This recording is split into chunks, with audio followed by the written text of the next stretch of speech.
how to stop obsessing over your twin flame and start taking back your independence. How nice does that sound? Am I right? So as discussed in my last video on twin flames, I myself always prided myself as a loner, as a spinster, as an asexual, as a love Scrooge. And I ended up on this twin flame journey somehow. And the biggest obstacle I faced is the obsessive thinking. Not a day has gone by without me thinking about my twin flame. Constantly, I might add. It's not like just once or twice a day. It's all the time. And if you can relate, well, let me know, because it's nice to know I'm not alone. But yeah, just know that is actually one of the most common signs I've noticed to recognize that someone is your twin flame. So yeah, it's super annoying, but it's also a very useful sign. And also, caveat with that, like, don't think that just because you're obsessing about someone, they're automatically your twin flame, because this obsessing over someone can also be the product of codependence. It can also be a narcissist that has you thinking about them obsessively. I have noticed that pattern in my own life, where I think very obsessively about narcissistic people. That's because they're sending you energy, and they're trying to like pull at your energy like all the time, so you're going to be thinking about them a lot. However, in my experience, I think about my twin flame a hell of a lot more than I think about the narcissistic people, and that's how I've been able to tell the difference. But yeah, I encourage you to trust your own intuition with this. Take this with a grain of salt. Don't think just because you are obsessing over someone that automatically means they're your twin flame. That is dangerous, my friend. Very, very dangerous. Now that we've got that sorted, for those of you who don't know me, my name is Hannah, and I help people to own their powers and step into the driver's seat of their own life. And there is nowhere where this is more necessary than on the twin flame journey, because oh my gosh, like, again, let me know if you're in the trenches with me, but it really does make you feel like you have no power sometimes. It really just makes you feel like you're a victim, like you can't help thinking about this person all the time. They're just always there, right? So what do? Luckily, after quite a few years on this journey of getting really annoyed with the fact that I couldn't stop thinking about my twin, I have developed a technique that seems to work quite well. So this technique has 5 steps, and I'll go into each of those steps. And once we have done that, I want you to give it a try, and I want you to let me know what results you have in the comments below. So step number 1, this is the most important step, is just to recognize that you're having an obsessive thought about your twin. You're thinking of your twin again. Just recognize it. That's all you got to do. Be like, oh, hey. Hello, twin flame, there you are again, invading my personal space, invading my thoughts. Hello. 2, now this is very, very important. You have to make the conscious choice not to judge the thought. This is probably the hardest part, because if you cannot tell from my tone and maybe my sarcasm, it gets so annoying whenever I notice I'm having obsessive thoughts about my twin.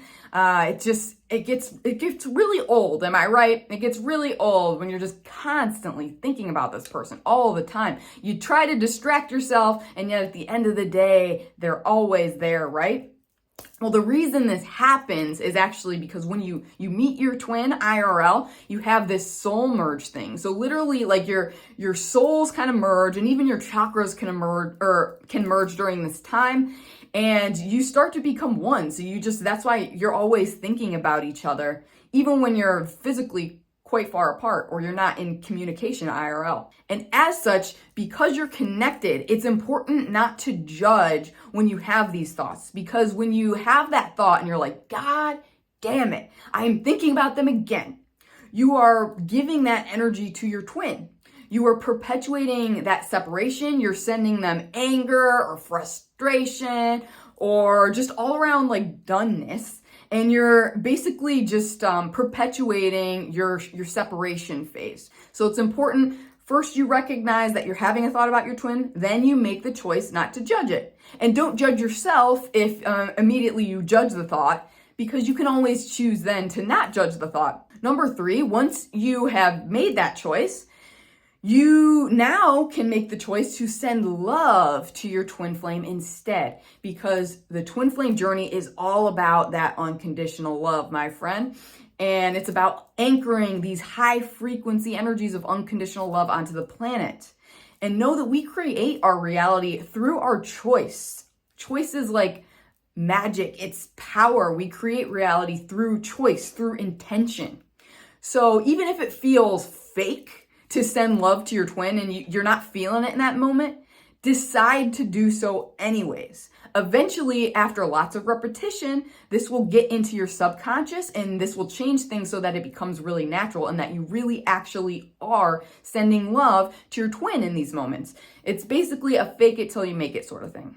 From that, number 4 is to pull your energy back. Yes, I'm telling you to pull your energy back from your twin, because likely if you're thinking about them to a very severe degree, such as myself, like I'll admit, it seems like 24/7 some days.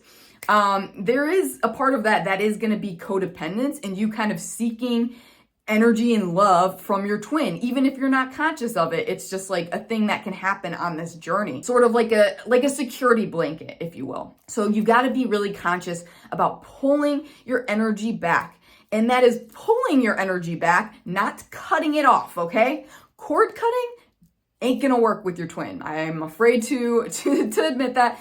I've tried to do it myself with my twin many times.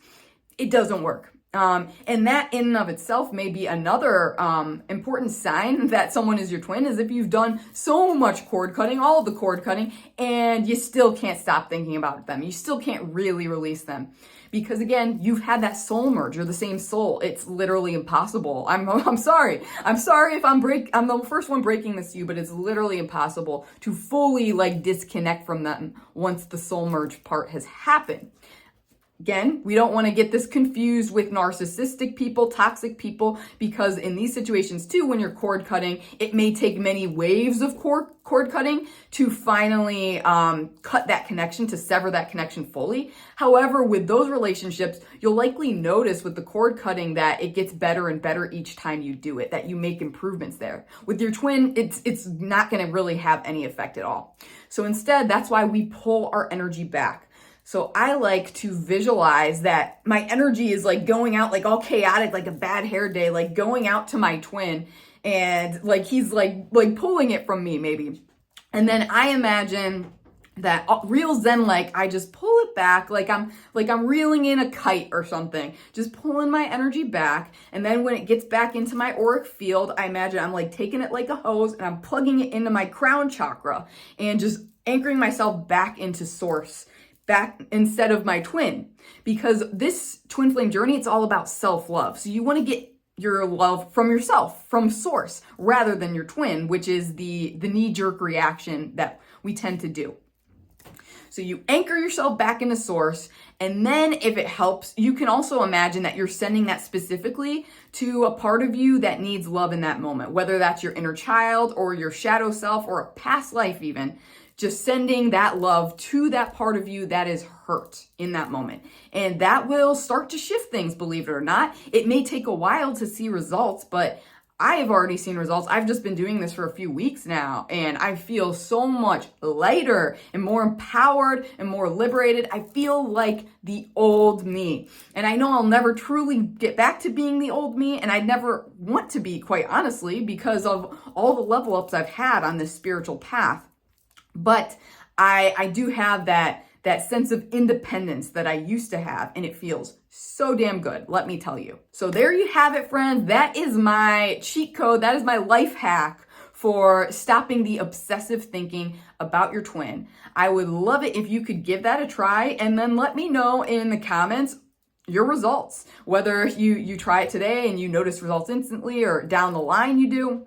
I'm just curious. As I like to say, I'm kind of a scientist about it. I like to gather data and see if these things are really working for other people or if it's just me. And if you're someone who is on this twin flame journey and you're struggling, I can help you out with that. Check the links below. I have a twin flame page with resources, got a meditation on there, got books that I recommend that have helped me on my journey. And you can even hit me up for a personal twin flame reading, and I can assist you more deeply with your journey and finding clarity and independence there. But that being said, that's all we have today. So if this was helpful to you at all, me and the dragons would super appreciate it if you could like the video, subscribe, and hit the notification bell to be notified when I post on my super erratic schedule.